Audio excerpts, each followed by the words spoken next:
Arkanul Islam khamsatun, rukun Islam, rukun agama bukan rukun Islam. Rukun Islam salah satu dari rukun agama. Agama ada pilarnya, 3 pilarnya. Tentang keimanan, tentang keislaman, tentang ihsan. Dan ini martabat. Manusia pertama adalah wilayah Islam, asyhadu allallah, selesai. Kemudian yang kedua adalah iman. Kadang orang Islam secara zahir saja, imannya belum masuk. Baru nanti masuk wilayah iman yang sesungguhnya. Setelah masuk wilayah iman, diasah masuk wilayah ihsan. Jadi martabat tertinggi adalah ihsan. Iman, arkanul Islam, rukun Islam ini adalah rukun agama yang pertama adalah arkanul Islam. Rukun Islam khamsatun, ada 5. Yang pertama adalah syahadatu an la ilaha illallah wa anna muhammadar rasulullah. Yang pertama membaca syahadat. Rukun Islam adalah membaca syahadat. Hukum membaca syahadat. Hukum membaca syahadat selain di dalam sholat, selain dalam sholat tidak wajib kecuali bagi orang kafir asli. Jadi pembahasan mengucapkan kalimat syahadat itu hanya berlaku di dalam orang kafir asli yang mau masuk Islam. Orang kafir asli yang mau masuk Islam harus berasyhadu alla ilallah wa asyhadu anna muhammadar rasulullah. Tapi siapapun yang terlahir dari perut wanita muslimah atau dari bapak muslim atau dari dua-duanya yang muslim, maka secara otomatis sang anak itu sudah muslim. Seorang laki-laki muslim menikah dengan seorang ahli kitab, ini pembahasan sendiri, maka bayinya langsung muslim nanti lahir.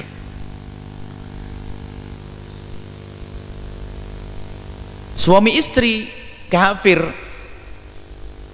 tak taunya baru hamil, perempuannya masuk Islam. Perempuannya masuk Islam. Berarti kan dari laki-laki yang kafir. Hukumnya nanti harus terpisahkan. Tapi bayi ini bagaimana? Ikut ibunya, karena ibunya adalah muslim.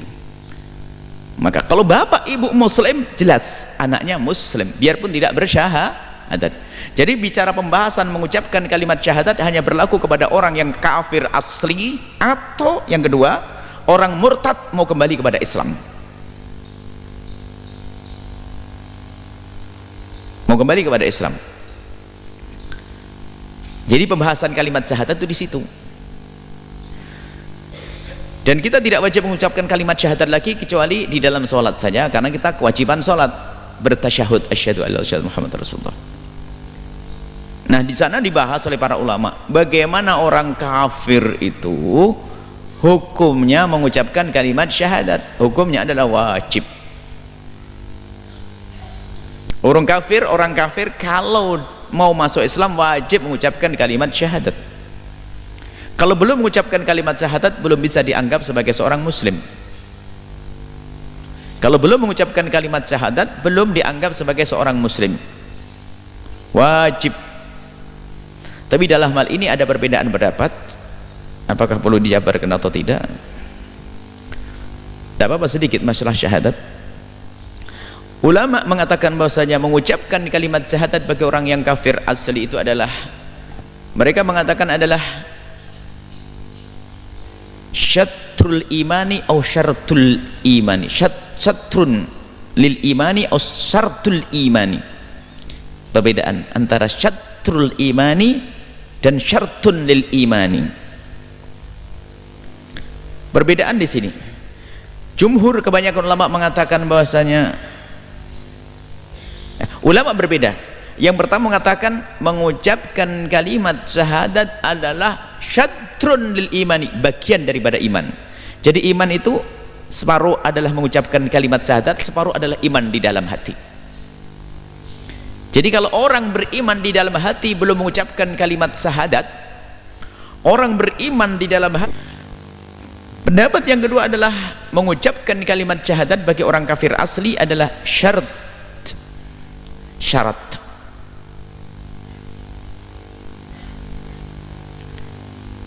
Syarat Yang pertama di sini adalah syarat li ijra'il ahkam fid dunya. Mengucapkan kalimat syahadat ini sekedar syarat saja untuk diberlakukan di dunia sebagai orang yang Islam. Jadi begini, kalau ada orang masuk Islam, kalau ada orang kafir selagi dia belum syahadat, maka enggak dianggap menurut manusia, tapi menurut Allah mungkin saja dianggap. Ini urusan Allah. Jadi kalau tetangga kita kafir Nasrani kok belum bersyahadat, maka enggak bisa di dunia kita perlakukan sebagai seorang muslim. Kalau mati ya dikubur tempatnya orang kafir, enggak perlu dimandi, disolati. Jadi mengucapkan kalimat syahadatnya seorang kafir ini agar diberlakukan di dunia sebagai seorang muslim, maka dia boleh menikah dengan putri kita. Syartun li ijra'il ahkam fid dunya. Nah, syarat sedikit pelik tapi harus disampaikan, barangkali ada di antara yang mengganjal nanti kisah tentang Abu Thalib. Kita akan ada tujuan sampai di sana. Kemudian syartun tadi, syarat yang kedua adalah syarat itu ada dua. Jadi kan ada dua ya. Yang pertama syartun lil imani, yang kedua syartun. Syarat ada dibagi dua. Yang pertama syartun li ijra'il ahkam fid dunya, untuk menjalankan hukum di dunia. Yang kedua adalah syartun li sihhatil imani, syarat sahnya iman. Bagi yang mengatakan syarat sahnya iman, maka yang tidak bersyahadat tidak sah imannya. Tapi syarat li ijra'il ahkam fid dunya itu syarat untuk diberlakukan hukum di dunia sebagai seorang mukmin. Tapi kalau tidak bersyahadat di mata manusia tetap kafir. Tapi iman hatinya kepada Allah itu bukan urusan kita. Pokoknya begini, karena kamu, biarpun menurut pendapat yang paling mudah tadi, syarat untuk dianggap sebagai seorang mukmin muslim di dunia, kalau ada orang kafir baik sama kita, selagi belum la asyhadu alla ilaha illallah wa asyhadu anna muhammadar rasulullah, maka hukumnya di dunia tetap hukumnya orang kafir. Maknanya tidak boleh dia menikah dengan putri kita, kalau meninggal tidak kita sholati dan sebagainya. Cuma di hadapan Allah, menurut pendapat ini kita serahkan kepada Allah. Imam Ghazali pernah berkata, ini dikatakan oleh pakar akidah, waqad taraddadal Ghazali. Imam Ghazali itu bimbang,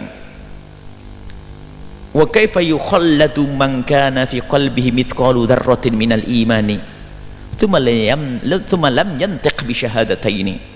Imam Ghazali itu bimbang, masa orang di hatinya ada iman kepada Allah, hanya karena belum mengucapkan kalimat syahadat, masa akan diabadikan di akhirat, di neraka? Maka taraddudnya Imam Ghazali jadi perbincangan panjang. Karena apa? Iman di dalam hati. Mungkin sekali ada orang beriman di dalam hatinya, kemudian belum sempat mengucapkan kalimat syahadat, apakah orang semacam ini akan diabadikan di dunia? Ini pendapat, dan di sini pendapat yang inilah peluang sangat besar untuk kita husnudzon dengan orang-orang yang baik dengan Nabi seperti Abu Thalib, supaya kita bergegas mengatakan Abu Thalib di neraka selama-lamanya. Abu Thalib memang tidak sempat mengucapkan kalimat asyhadu alla ilaha illallah wa asyhadu anna muhammadar rasul, tapi dari kalimat-kalimat, dari perilakunya Abu Thalib mendukung baginda Nabi sallallahu alaihi wasallam. Memang menurut pendapat yang pertama Abu Thalib bukan beriman, pendapat yang ketiga belum beriman, tapi pendapat yang kedua tadi mungkin sekali Abu Thalib nanti adalah diampuni oleh Allah Subhanahu wa taala pada akhirnya nanti. Nah, ini dialog masalah akidah. Maka kalau kita sudah menemukan peluang semacam ini, tidak perlulah kerjaan kita mencaci maki, apalagi orang yang telah berjuang untuk Nabi, membela baginda Nabi sallallahu alaihi wasallam. Sengaja kami perlebar masalah al-iman, al-nu'tutku bi syahadaini syatrun minal iman atau syartun al-iman. Untuk masalah ini selesai, kita tinggalkan masalah kalimat syahadat. Kemudian kami tambah lagi bahwa orang yang dianggap kafir dan akan abadi di neraka adalah mereka yang pernah mendengar syariat Islam. Setiapapun yang mendengar syariat Islam dan dia pendengarannya sama penglihatannya bisa melihat, kemudian dia tidak gila dan dia sudah akil balik, syarat mukallaf. Kalau ada orang pernah dengar syariat Islam, kemudian dia juga bisa melihat dan bisa mendengar, ya tentu karena bisa mendengar, kemudian dia sudah akil balik dan akalnya saya tidak gila, maka dia wajib menerima Islam. Kalau tidak menerima Islam, di neraka selama-lamanya. Tapi orang yang hidup di hutan belantara, tidak pernah dengar tentang Islam, biarpun dia nyembah berhala, dia tidak akan masuk neraka. Harus pahami mana ini. Orang yang hidup di hutan belantara tidak pernah dengar Islam. Wa ma kunna mu'adzibina hatta nab'atha rasula. Kami tidak akan menghukum, Allah tidak akan menghukum sampai datang utusan. Utusan itu adalah Rasulullah atau utusan Rasulullah. Artinya setiap orang yang tidak pernah dengar syariat Islam, hidupnya di hutan belantara, nyembah rajanya, nyembah pohon, nyembah batu, nyembah bintang, nyembah rembulan, cuman karena mereka belum pernah dengar syariat Islam, maka Allah pantang menghukum mereka. Allah tidak akan menghukum mereka. Mereka seperti binatang. Mereka tidak, Allah tidak akan menghukum mereka. Wa ma kunna mu'adzibina hatta nab'atha rasula. Jadi pembahasan kalimat syahadat ini adalah bagi orang kafir asli yang sudah mendengar Islam, dalam keadaan dia sehat akalnya dan dia bisa melihat, mendengar, kemudian dia adalah akil balik. Maka di sana ada syarat mukallaf. Masih ingat? Siapakah orang mukallaf yang punya beban kewajiban?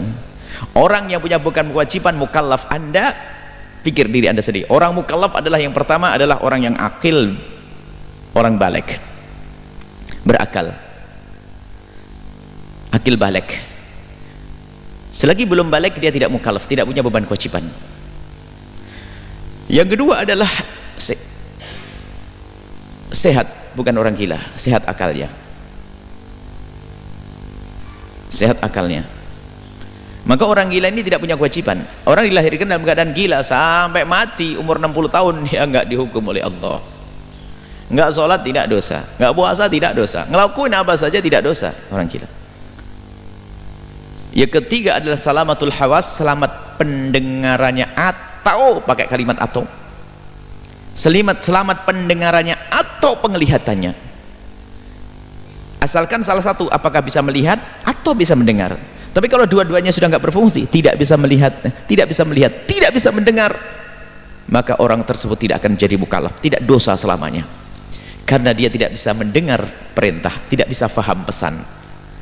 Yang keempat adalah sampai kepadanya dakwah Islam. Maka yang tidak pernah mendengar dakwah Islam, dia tidak dianggap sebagai seorang mukallaf.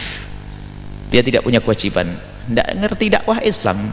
Islam tidak sampai kepadanya, gak ada radio, gak ada televisi, gak ada orang berdakwah kepadanya. Maka kalau mati Allah pantang untuk menghukum mereka. Ini masalah syahadat saja. Dan makna syahadat adalah la ilaha illallah, tidak ada Tuhan selain Allah, bersaksi. Kembali kepada jumhur tadi, bersaksi dengan lidahnya, meyakini dengan hatinya. Bersaksi dengan lidahnya, meyakini dengan hatinya, sesungguhnya la ilaha, tidak ada Tuhan illallah, kecuali Allah. Artinya harus terbayang di benaknya Tuhan-Tuhan palsu yang selama ini diyakini oleh umat. Ada Tuhan ini, Tuhan itu, Tuhan ini, Tuhan itu. Ketahui itu semuanya bukan. La ilaha, tidak ada Tuhan illallah, kecuali Allah. Wa anna Muhammadan, dan sesungguhnya Nabi Muhammad adalah Rasulullah, utusan Allah untuk kita, menyampaikan pesan-pesan dari Allah kepada kita, Al-Quran dan hadis Nabi. Nah di sana nanti akhirnya kita harus mengenal namanya Allah. Bagaimana kita mengenali Allah? Menggunakan akal kita dan menggunakan syariat. Tapi para ulama kita dengan kecerdasannya, untuk kenal Allah kita menggunakan akal dulu dong, sebelum dengan syariat. Masa kita ketemu orang kafir lalu berkata kul huwallahu ahad? Apa itu kul huwallahu ahad? Sehingga ulama kita mengajak dialog dengan akal kita. Pakar akidah kita mengajak dialog dengan akal kita untuk sampai kepada keyakinan bahwasanya Allah itu ada. Menggunakan akal. Suruh melihat semesta, dikecilkan lagi bumi, dikecilkan lagi kampung kita, dikecilkan lagi rumah kita, dikecilkan lagi meja yang kita tempati, kemudian kursi atau kita. Suruh melihat. Ini ngajak berpikir dengan akal, belum pakai dalil syar'i, dalil akli dulu. Untuk mengatakan Allah ada, itu adalah dengan dalil akli. Dan para filosof pun sampai kepada pemahaman bahasanya semesta itu ada yang menciptakan. Cuman bahasa mereka saja yang sering salah. Sampai dikatakan Allah sebagai ilat yang pertama dan seterusnya. Ini adalah istilah-istilah salah. Tapi para filosof sudah sampai kepada kesimpulan bahwasanya semesta ini harus ada yang menciptakannya. Dimulai dari kecil. Pulpen ini ada yang membuat. Biarpun kita tidak tahu siapa yang membuat. Hanya orang gila yang berkata pulpen ini terjadi dengan dirinya sendiri. Gila. Gila, ada orang mengatakan bahwasanya pulpen itu terjadi dengan dirinya sendiri. Enggak. Pulpen, yakin tidak kalau ini ada yang membuat? Yakin. Tahu enggak siapa yang membuat? Tapi yakin ada yang membuat? Sudah jelas ini. Akal kita langsung paham. Ini kecil ini harus ada yang membuat. Kecil ini apa sih, cuma ada. Kecil aja yang membuat. Kita turunkan di atas meja. Meja ada yang membuat. Kemudian kita langsung kita perluas pandangan kita, semesta. Kemudian apa mungkin orang berakal lalu berkata bumi tidak ada yang membuat, hanya orang gila.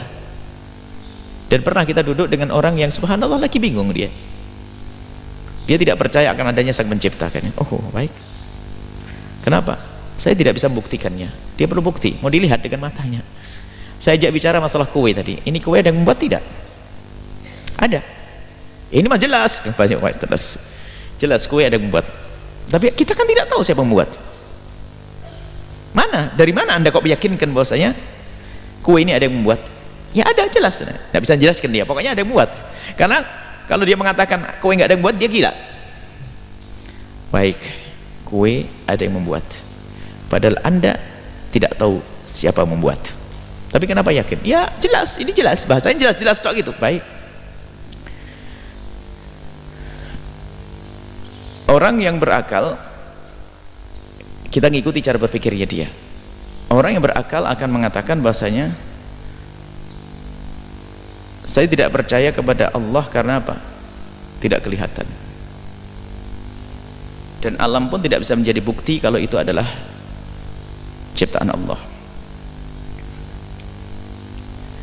Saya bilang, terserah namanya, singkirkan dulu, apakah namanya Allah atau yang lainnya. Saya bertanya, bumi langit ada yang menciptakan enggak? Dia diam. Saya bantu. Anda mengatakan tidak ada yang menciptakan karena tidak kelihatan. Ngomong gitu saja. Iya, tidak ada yang menciptakan. Terjadi dengan sendirinya proses. Baik, bagus. Berarti bumi tidak ada yang menciptakan karena Anda tidak tahu siapa yang membuat. Iya, matahari dan semuanya. Karena Anda bersandaran dengan akal Anda sendiri bahasanya selagi tidak ada yang menciptakan, saya tidak tahu yang menciptakannya. Selagi tidak ada yang menciptakan, tidak kelihatan yang menciptakannya, maka tidak ada yang menciptakannya. Terjadi dengan sendiri proses. Itulah yang sering disebut dengan evolusi dan seterusnya itu. Baik. Jadi kaidah, selagi aku tidak melihat, maka aku tidak boleh percaya kalau ada yang menciptakannya. Iya, memang. Mana siapa yang melihat? Tuhan tidak menciptakan. Saya tidak melihat Tuhan kok. Kenapa? Karena Anda tidak melihat Tuhan menciptakan ini kan? Ya, Tuhan tidak kelihatan. Saya pakai kaidah Anda. Selagi kita tidak melihat, maka tidak boleh percaya. Iya, saya kembali. Roti Anda tidak melihat siapa yang membuat. Ada yang tidak membuat. Anda tidak melihat yang membuat. Ada yang membuat. Jadi diam dia. Ajib. Tadi dia sudah bilang ada yang buat kan? Jadi bingung dia ini. Di saat kembali ke roti, dia akan kejebak kalau ngomong roti ada yang membuat, biarpun saya tidak melihat, nanti balik lagi urusan bumi. Kadang-kadang orang gila seperti itu. Yang kecil saja nggak percaya kalau tidak ada yang membuat. Ini saya nggak percaya kalau tidak ada yang membuat. Bagaimana semesta ini tidak ada yang membuat? Harus ada yang membuat. Baik, ini bukan bahasan akidah, masalah fikih. Cuman ini kalau masalah la ilallah harus jelas. Kemudian lihat. Kemudian kemudahan kita untuk beriman akan adanya sang pencipta. Kemudahan kita untuk beriman akan adanya sang pencipta itu sangat mudah. Kenapa? Biarpun kita pernah dengar cerita tentang Tuhan palsu dari Fir'aun, Namrud dan seterusnya, alhamdulillahnya itu Fir'aun itu tidak pernah mengatakan aku menciptakan matahari. Biarpun dia mengaku Tuhan, dia juga tidak pernah berkata bumi aku menciptakannya. Ini kesempatan bagi orang yang hatinya masih polos, bisa ditata. Fir'aun pun tidak pernah mengaku menciptakannya. Lalu tanyakan siapa yang menciptakannya? Harus ada yang mencipta. Ya kan? Baik, berarti semesta harus ada yang menciptakannya. Harus, tidak mungkin terjadi dengan sendirinya. Lalu yang menciptakan siapa? Baru nanti perlu. Yang menciptakan bahasa Arabnya adalah Khaliq, sang pencipta. Cuma nama sang pencipta ini siapa? Baru kita perlu namanya dalil syar'i, yaitu Allah. Jelas. Ini adalah pembahasan akidah insyaallah nanti siang. Nanti siang ada pembahasan akidah. La ilaha illallah Muhammadur Rasulullah. La ilaha illallah, tidak ada Tuhan selain Allah. Kita harus percaya bahwasanya Tuhan yang menciptakan semesta, Tuhan yang wajib kita sembah. Wa anna Muhammadur Rasulullah, dan Nabi Muhammad adalah utusan Allah. Wa anna Muhammadar Rasulullah, dan Nabi Muhammad adalah utusan Allah. Sederhana kaidah utusan. Kalau Anda punya produk,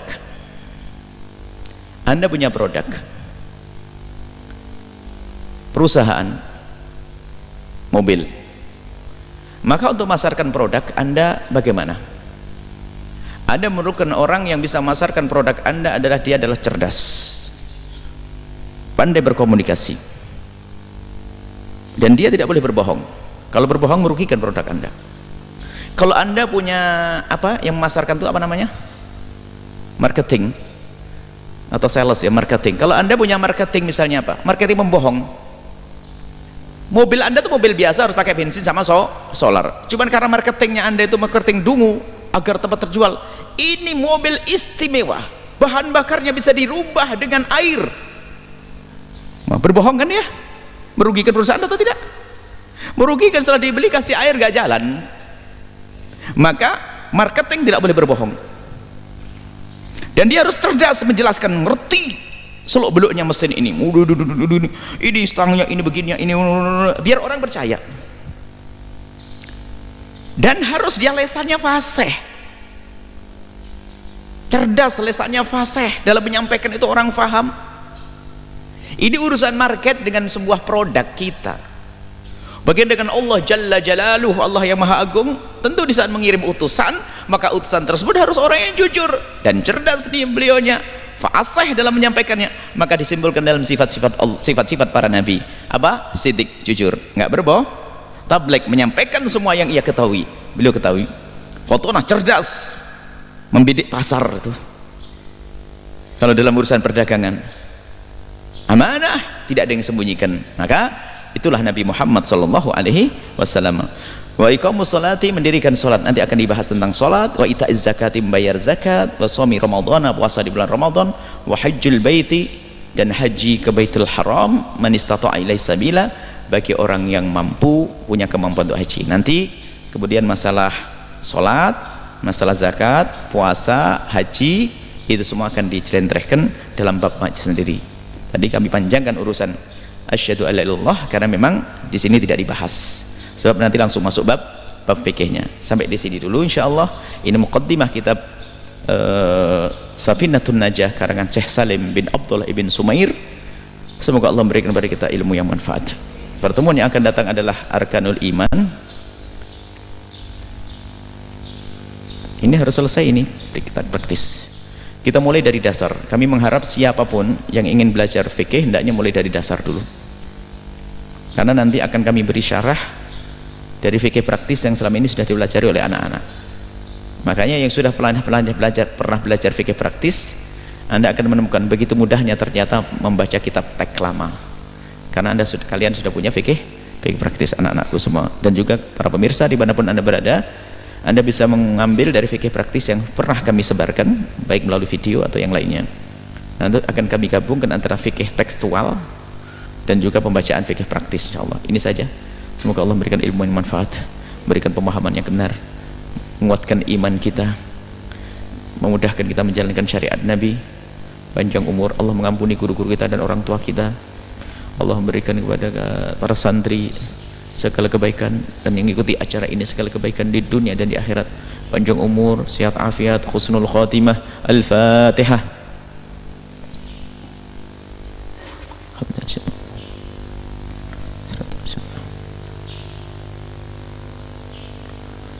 Wabillahi taufiq wal hidayah. Assalamualaikum warahmatullahi wabarakatuh.